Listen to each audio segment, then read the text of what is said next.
You wake up in a cold sweat. Your heart beats like a caged bird. Images still flicker before your eyes. You did something terrible. Something you thought you were never capable of. Betrayal. Violence.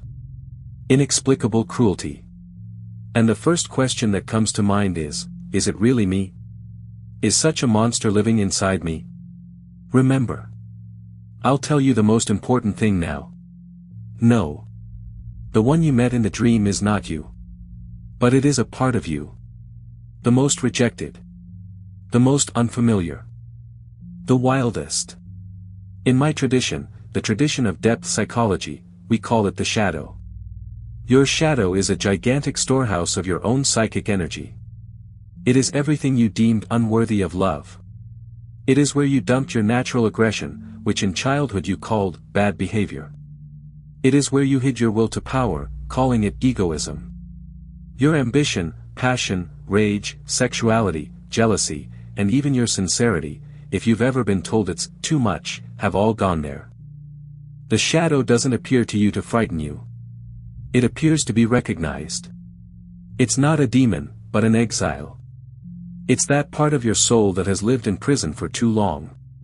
It knocks on the door of your consciousness for years, and you pretend no one's home.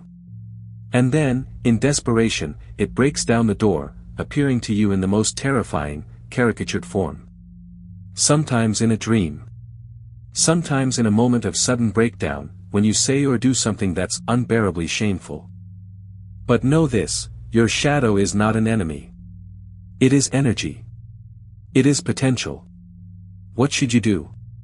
A practical step. Don't run away. Don't brush it off. Don't try to forget. Tonight, sit in silence. Turn off your phone. Close your eyes and ask. Am I being too kind? Am I allowing others to cross my boundaries in the name of politeness? At what point in my life did I feel a deep anger that I suppressed because anger is bad? Write down everything that comes to mind. Unfiltered. Even if it's scary, even if it seems unacceptable. Your shadow is not a monster. It's your soul's guard dog, the one you kept chained in the basement. It snaps because it wants to protect you. But for it to serve you, you must acknowledge its existence, go down to the basement, look it in the eye, and take back the leash. Acknowledging your shadow doesn't mean becoming bad. It means becoming whole. It means accessing the colossal energy you've been wasting keeping that door closed. Your darkness doesn't want to destroy you. It wants you to finally become truly strong. When you stop fearing your own darkness, you stop fearing the light of others.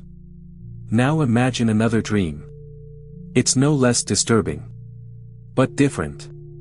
You dream that all your teeth are falling out. Or that you're aging in a matter of seconds. Or going bald. Or that you find yourself on the brink of disaster, an earthquake, a flood, a fire, a fall from a great height. Old dream books will whisper superstitions to you, illness, loss, death. Throw them away. They are for those who are afraid to look deep. I'll tell you the truth. These dreams are not predictions of collapse.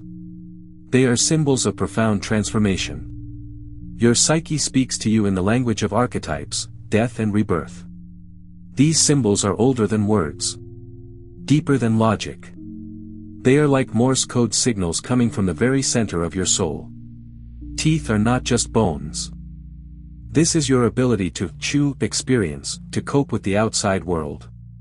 When hair falls out, it's not a sign of illness, it's an inability to maintain an old form of interaction with life. Hair is a symbol of vitality, life force. Its loss in a dream is an image of the death of the old self. A catastrophe is an archetypal earthquake within, the collapse of the foundations of the old personality. Think. What part of your life is currently dying? What do you instinctively cling to, even when you feel the time has come? Imagine a caterpillar. It doesn't simply hide in a cocoon. It literally dissolves into mush. It ceases to be itself, with no guarantee of becoming a butterfly. This is an act of absolute faith in the process of life. Without a safety net. So it is with you. You lose your old role, your job, your relationships, your status, your beliefs, and you feel as if you're crumbling. But you're not crumbling. You're being remade. The psyche begins the process of self-digestion. It's painful. It's scary. But it's the only path to a new self. Practical step.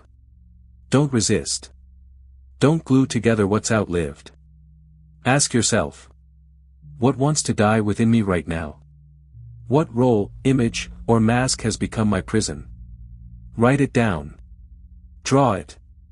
Live it. Mourn what's leaving. This is important. Crying is a sacred ritual of ending. Destruction in a dream is a harbinger of construction. But to build a new temple, you need to clear the space of old walls. And finally, the third dream. The most frightening. And the most sacred. You dream that you have died. You leave your body. You see yourself from the outside. Or you talk to someone who has long since passed.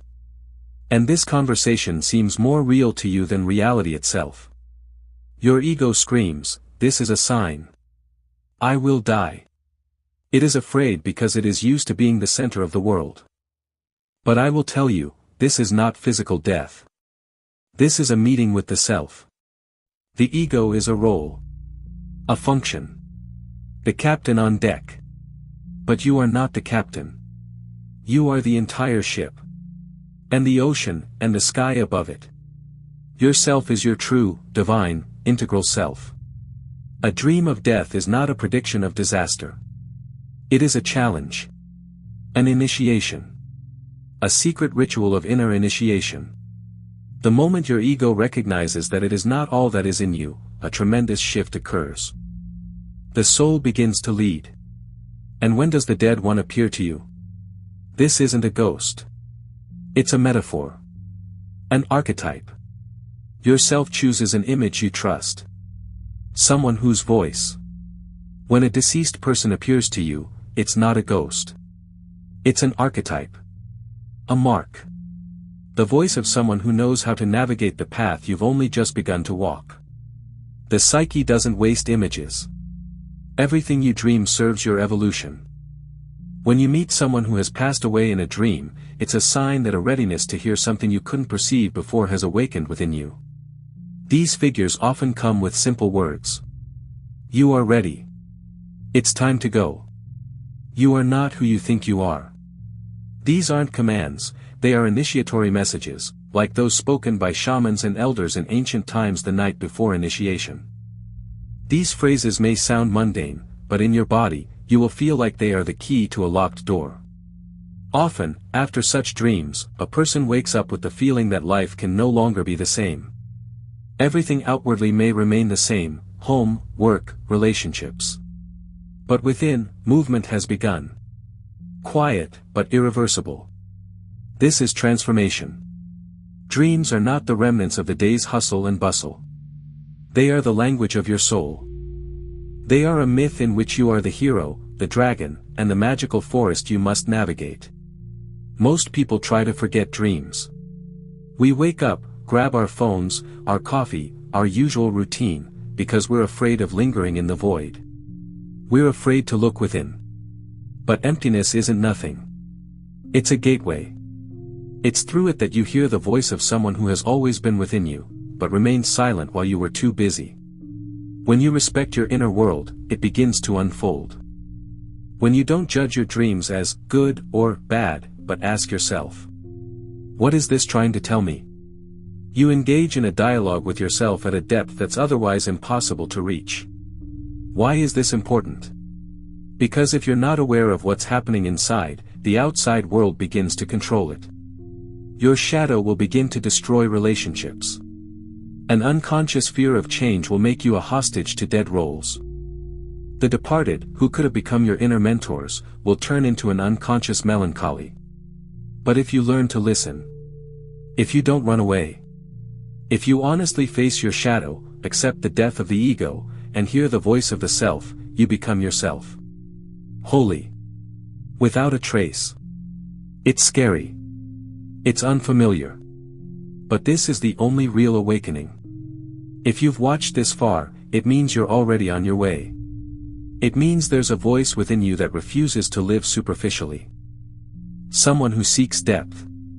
Someone who understands that true strength lies not in volume, but in clarity. Not in control, but in integrity.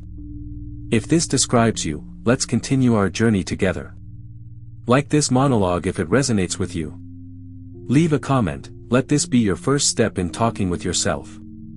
And don't forget to subscribe if you feel this space is for you. We're not here to be perfect. We're here to be real.